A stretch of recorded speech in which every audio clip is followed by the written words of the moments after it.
and welcome to the Content Byte, a podcast for freelancers who use their words to make money. I'm Rachel Smith, a freelance journalist, copywriter, and content producer. I'm also the founder of Rachel's List, a jobs board and community for Australian writers and other creatives. And I'm Lynne Testoni. I'm a journalist and a content writer as well. Rachel and I are your weekly co-hosts, and every week we're bringing you all kinds of tips, tricks, and some fabulous guests to help you make the most of your freelance business. This podcast is sponsored by our good friends at Rounded, easy accounting and invoicing software made just for Australian freelancers and sole traders. It's everything you need to make freelancing easier. Find out more at rounded.com.au. Also, if you're a gold member of Rachel's List, Rounded is giving you 20% off an annual subscription plan. Upgrade to gold membership for all the details. Hi Lynne, how are you? Gosh, you can't escape the AI and ChatGPT conversations lately, can you? It's just been an explosion wherever I look. Everywhere. Facebook groups, news channels. It feels like it's only ramping up. And I feel like, we're seeing that also general fear out there about losing work or losing clients and how to navigate all of that, which is a lot of what we're covering in the summit as well. That's true. Although, to be honest, Rach, you and I have been around for a while, and people have been agonizing about losing work and losing clients for years. Maybe it's just a different reason. Exactly. But it's probably a good time to have one of our keynote speakers, Ed Gandia, on the podcast today, because he's got heaps of wisdom about this. Absolutely, he does. And for both of us, Ed's podcast and blog has been a really enormous help in recent years and when we were sort of starting out in freelancing. So why don't you tell our listeners a bit more about Ed for those who don't know him? I would so love to. Ed Gandia is a business building coach who helps established freelance writers and copywriters earn more in less time doing work they love for better clients. I've always loved that tagline, Ed. Yeah, me too. His high income business writing podcast is one of the top freelancing and writing podcasts on Apple Podcasts.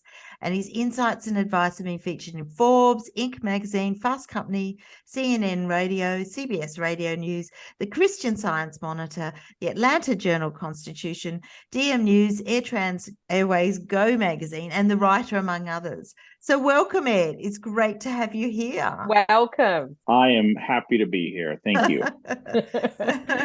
Even though the time difference is a little bit wacky, but we appreciate it because I think it's quite late there for you. Yes. Oh, we make it work. I'm not cooking tonight, so yes. Doing takeout, which frees me up to do this. Oh, good. Oh, that's awesome. Well, we're so excited to have you coming to Australia soon. I think, is that your first time here? It is. Very first time. I'm really excited. What are you most looking forward to? Well, there's so much. You should know that I've been fascinated with Australia since I was a teenager. So I lived in Okinawa, Japan for 3 years. When I was in high school. My dad was in the Air Force. And the senior year of high school, I had an opportunity to go to Sydney for about a week. We're going to hop on aboard a military flight for nothing. It was going to be free. And a few of us were going to do that, some friends and I, and it fell through at the last minute. And it's probably a good thing because I had no money. I had no plans. I had no budget, no money. So I guess my thinking was, we'll just figure it out when we get there. But I think I had maybe $20 or $40 in my pocket. So I think this time will be a little better because I'll have a little bit of money in my pocket. But ever since, I was really sad that I wasn't able to make it happen. And now I'm excited now, much older, that I can visit. Yeah, amazing. We've been loving your podcast lately. I mean, I always have. So it's one of my go-tos whenever I'm walking my dog and all that sort of thing. And I love the one you did recently with Jennifer too, particularly talking about the rise in AI and what that might mean for writers. Because from where we're sitting, it feels very much like writers are on the front lines. But that panic is always a natural stage of any innovation, isn't it? It really is. I mean, we're talking about any disruptive innovation, and that's really what we're seeing here. This is major disruption. But there are many parallels, I think, to other disruptions. This kind of brings to mind the PC and software revolution of the 1980s. Suddenly people who were paid to do things by hand, suddenly, they were I guess, out of a job, or their job Yeah. was at risk because software could crank out numbers so easily and provide results so quickly. More recently, I think the e-commerce revolution, remember 20 something years ago, everyone said, oh, brick and mortar is dead. Yeah. And it wasn't dead. Just like many people weren't replaced by computers or software, what it did is just shifted the nature of the business, the dynamics. And then those who pivoted and adapted survived and even thrived. There have been so many examples of this.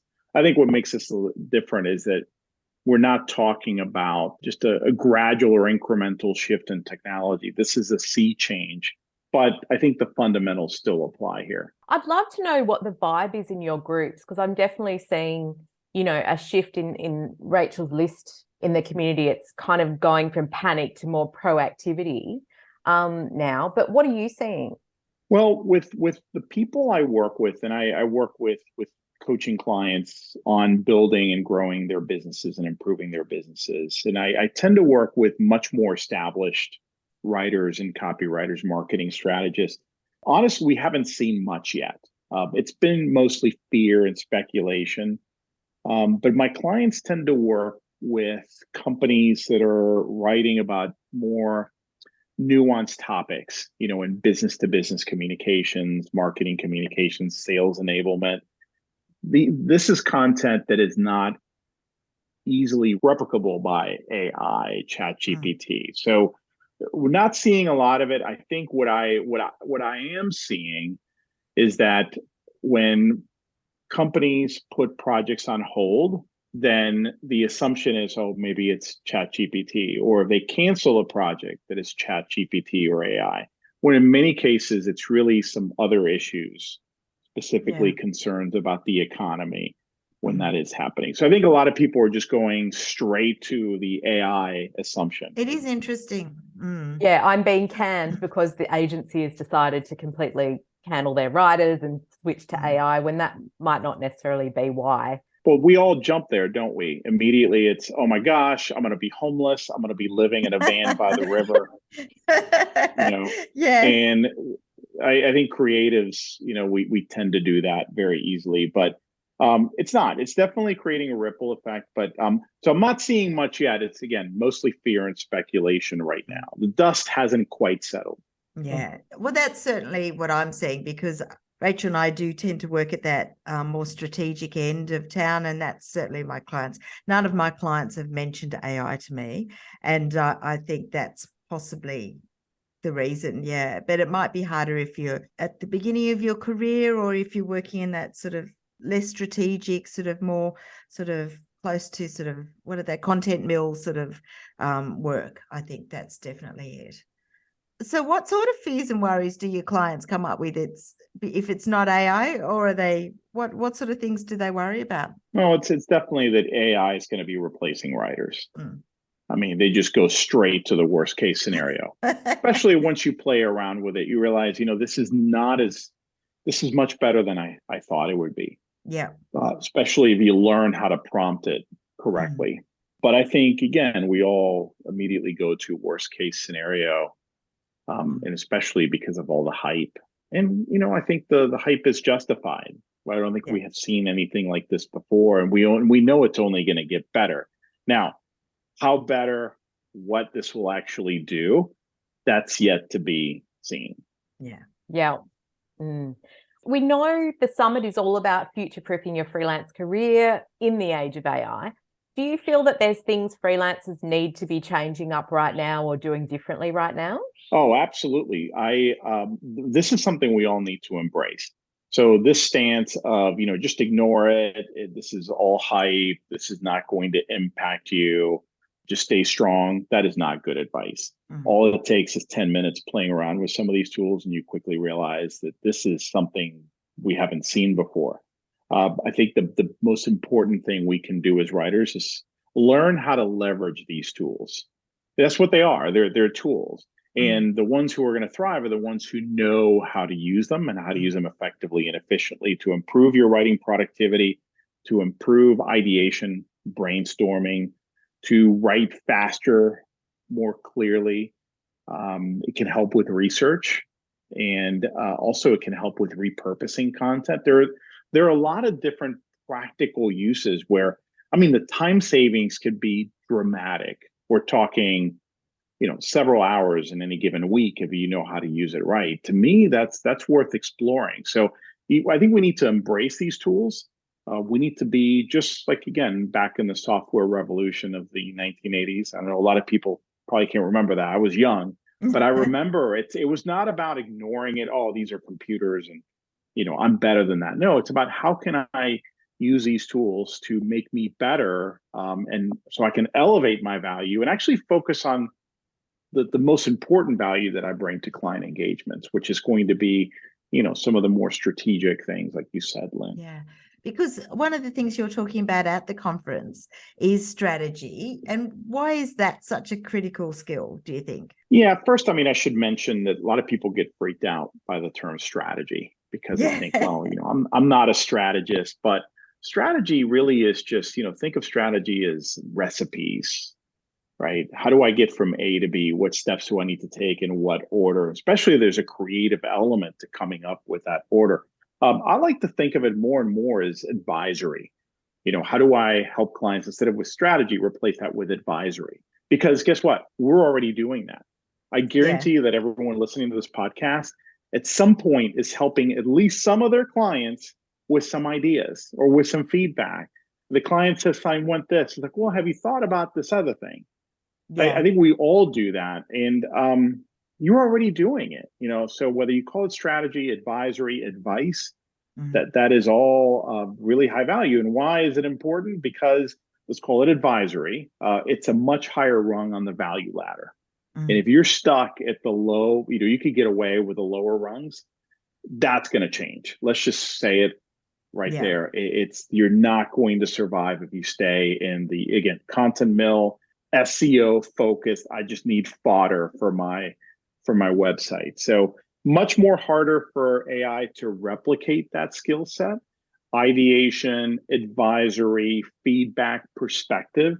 And like my buddy Austin Church likes to say, you want to become a thought partner for your clients. I love that term. I like that. Partner. AI is not a thought partner. AI is a tool. Yeah, almost like in the office assistant box rather than the thought partner box. And I like how you said that because it implies that you get to know that client's business.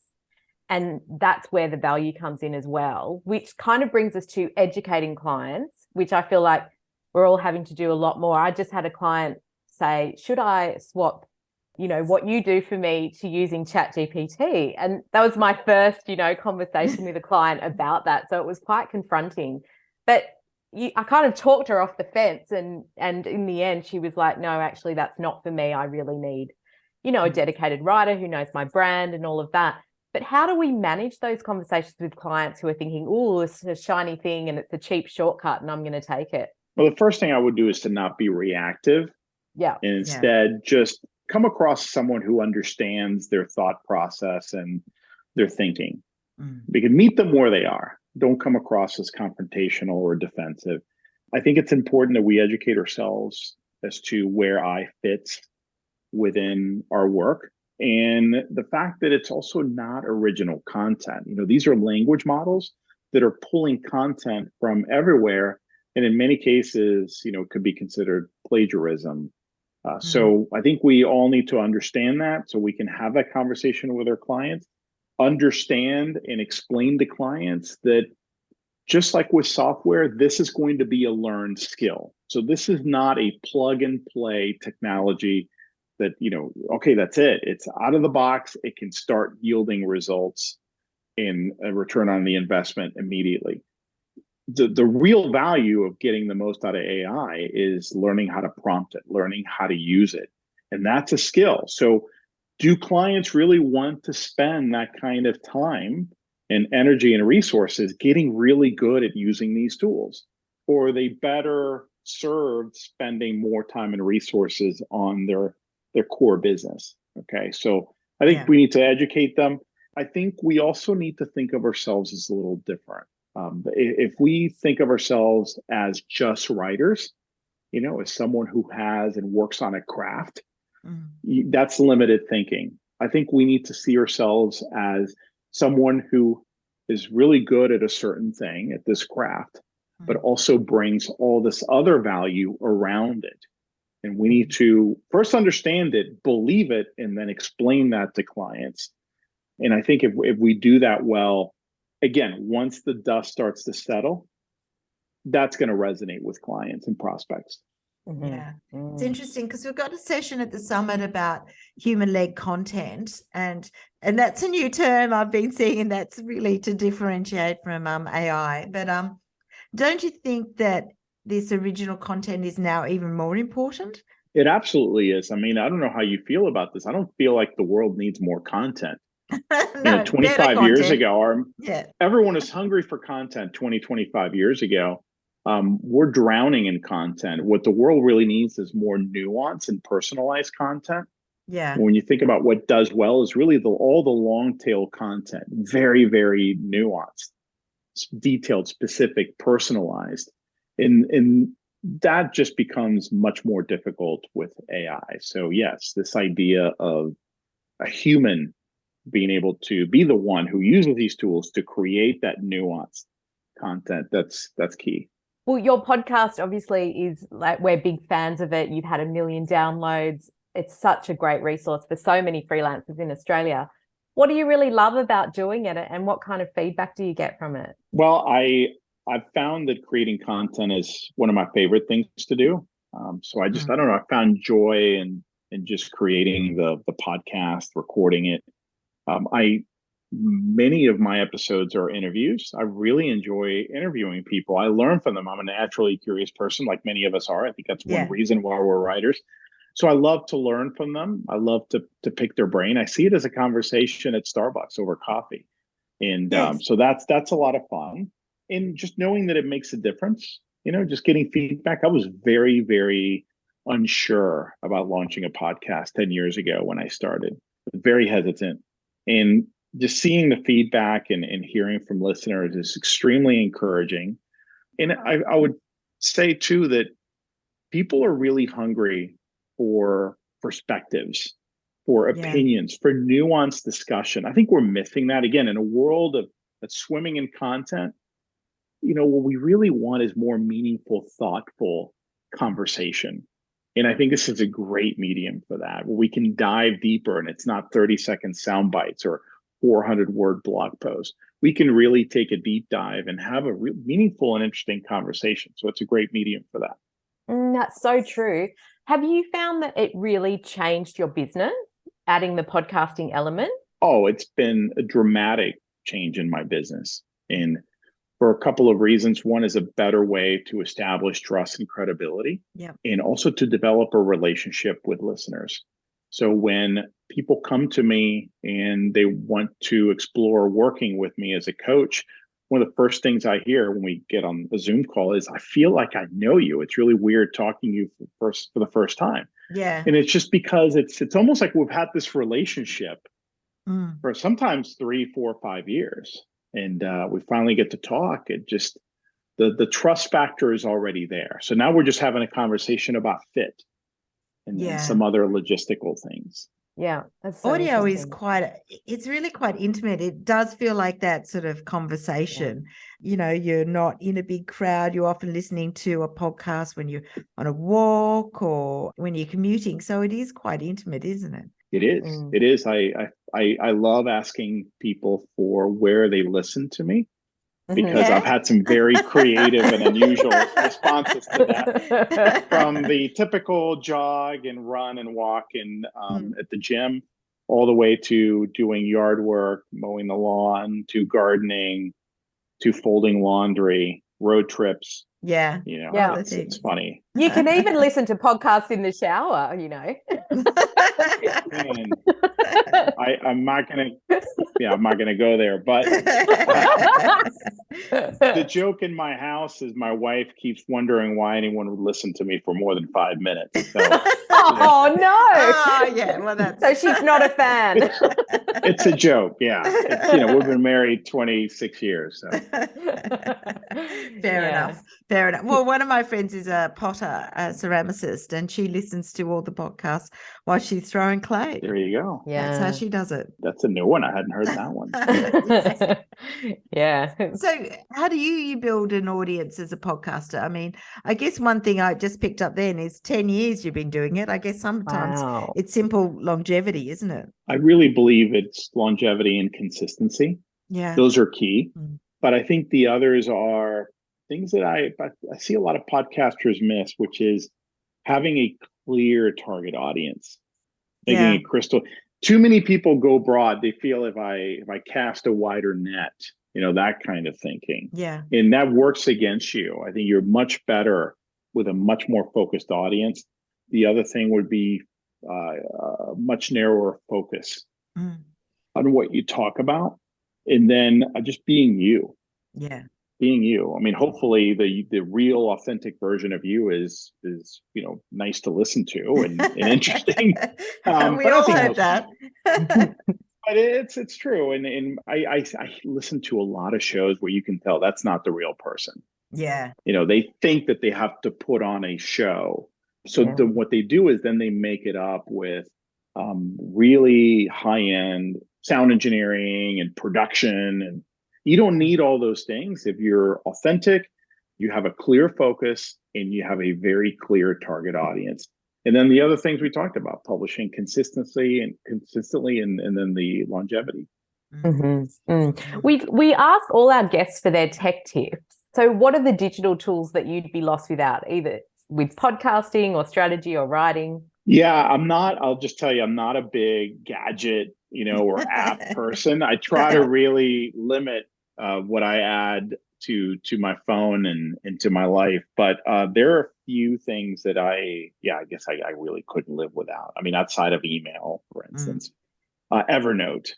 So Evernote is my second brain, so to speak. And everything from recipes to interesting articles that I think I can reference later, to just personal paperwork that I just scan and just dump in there. It becomes my digital filing cabinet in my second brain. So it becomes an easily searchable archive. Another one would be the app Things, which is a to-do list app. And it's fantastic. I resisted, but I was tired of carrying things that were undone to the next day on paper. Or even digitally. It's so seamless. It takes care of all of that. Yeah. And then it syncs with all your devices. So I could be out and about running errands or and it's on my phone as well. So that has been invaluable. And one more of a newer one has been Instapaper for us who like to read, but we need to kind of structure a day so we don't get distracted all the time. Oh, look at this interesting article. Let me do that instead of my work. Yes. It allows you to save to your Instapaper and archive, and then you could be out and about and you're waiting in line, syncs to your phone as well. You got the app and you can just catch up on your reading. So there's several apps like that, but I found Instapaper to be the best. It's my new favorite reading app. Oh, I love that idea. Does that strip the photos out and give you kind of It does. Yeah. I've used that years ago. Yeah, I agree with you about Evernote too. The digital filing cabinet, that's exactly what it is. It completely changed my life and how I managed all the reference material. Evernote, it's brilliant. Absolutely. So on current projects, right? If you're doing research, you can dump it all there. Yeah. And then also just reference material that you may need to search for later. You just know it's there. So I can sleep well at night knowing that everything is centralized. Yeah. That might be better than me having like 15 different tabs open. 15? 30. Which means if you're saying 15, you really have more, but you don't want to say. Yeah, exactly. That's an ongoing. That is an ongoing argument in my home office, because I'll say my computer's so slow. Why is it so slow? And Phil, my husband, will just look over and go, because you've got 57 apps, like browser tabs open, just close them all. So yeah. If you can't even read them, I know. you can't read them.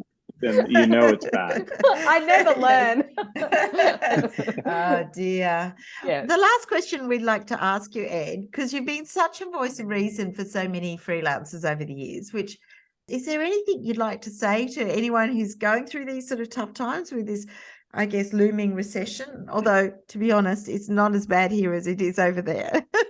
Well, and I would say even here, it fluctuates. It depends on, who you write for, what your target market focus is, and so forth. And even then, there are many pockets of opportunity. So I don't buy into the whole a recession spells doom for your business. Not at all. I think we have the opposite problem because we can pick and choose clients and we can find those who are doing well. Yeah. Okay. But I would say, I understand the sentiment of your question, and it's a very valid one. I'm going to give you a different answer than maybe what you were expecting. I think what we need to ask ourselves is not so much what do we need to do, because we can talk about that all day long. I think a better question is, how do I need to show up? How do I need to show up every day? And then even to take that a step further, who do I need to become to be able to weather this difficult economic times, or the threat of AI or clients putting things on hold or whatever? Because I think those are, if we can become better, more resilient, more courageous, if we can show up differently and respond to the situation instead of react, that can serve us well beyond today and even our business. It can serve us in our personal life. So I think that's really more important. That's a key life skill. And I think we all need to work on it. I'm trying every single day. It's not easy, but it's important. And then I would say, do the work, show up every day and do the work. Don't give up. Even when you don't feel like it, you have to show up. The muse shows up for those who show up. There's no substitute for that. Taking too much time off because you're not feeling up to it, that's not what professionals do. So I think we need to rise to the occasion, and we just need to show up even when we don't feel like it. I love that. Thank you fantastic. So much. Thank you. It's my pleasure. It's just so great to talk to you. I know we've got you and our other fabulous keynote speaker, Jennifer Gregory, on an upcoming webinar soon, a bit of a fireside chat. So we'll really look forward to that. And I think our listeners will as well, seeing the both of you together. Yeah. I'm looking forward to it as well. Yeah. And that brings us to the end of the show. And thanks to everyone listening. And hopefully that gives you a bit of a taste of what the summit is going to provide. It's very exciting. So if you like the show, don't forget to leave a rating and review on the platform where you find your podcasts. And we'll put some show notes so you can find out where you can connect with Ed, as well as find out a little bit more about the summit. And thank you again to our sponsors, Rounded, easy accounting and invoicing software made just for Australian freelancers and sole traders. You can find them at rounded.com.au. See you next week. Thanks. Thank you. Bye. Bye.